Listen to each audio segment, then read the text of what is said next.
Bonjour à tous, c'est Abdellaoui Khadija, étudiante en Master 1 didactique à l'Université de Djilal Iliabès, Sidi Bel Abbès, département de France. Aujourd'hui, je vais analyser la fable de Jean de La Fontaine intitulée Le laboureur et ses enfants. Dans cette analyse, j'ai utilisé le logiciel Troupe. Ce dernier est un logiciel d'analyse sémantique de texte.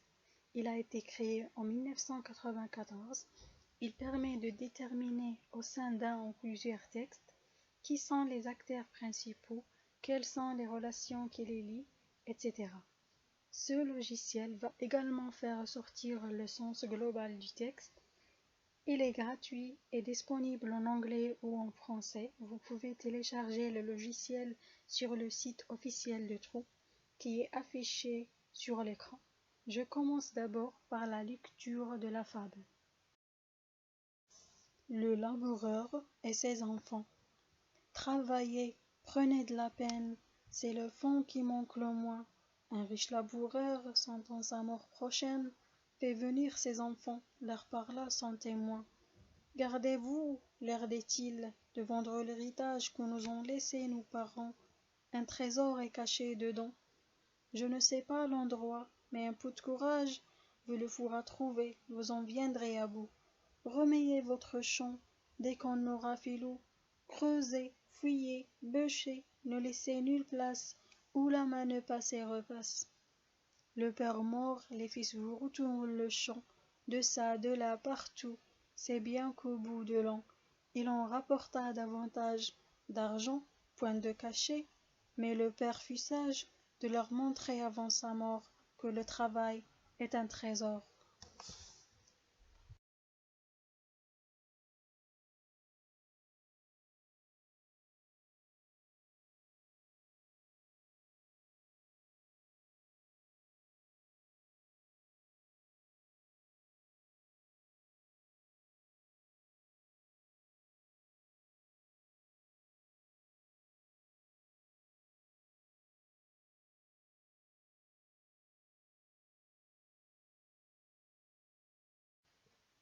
Voilà les résultats que le logiciel Troupe m'a donnés, et à travers ces résultats-là, j'ai fait mon analyse. Passons maintenant à l'analyse.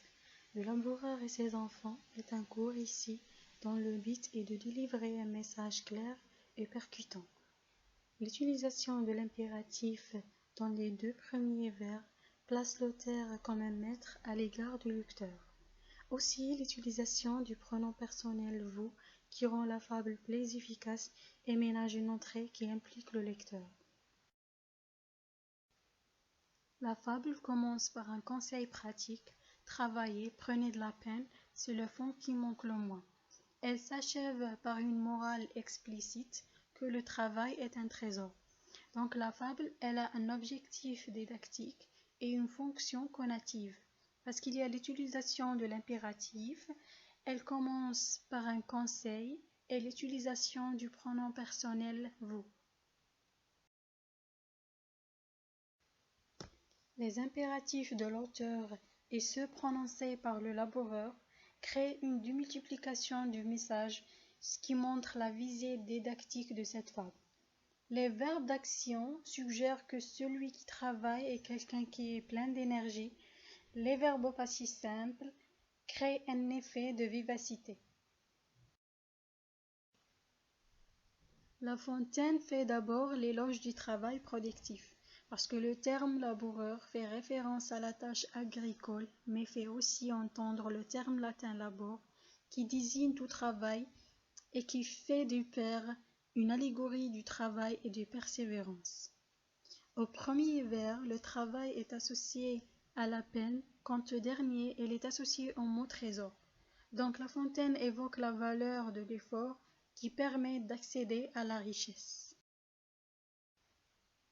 Le champ lexical de la famille désigne que la richesse se construit en conservant et en valorisant l'héritage et le patrimoine.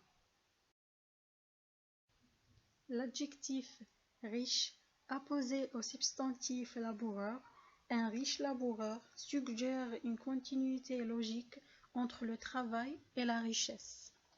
On retrouve d'ailleurs le champ lexical de la guerre dans la description du travail. Le travail est donc présenté comme une lutte morale contre l'oisiveté.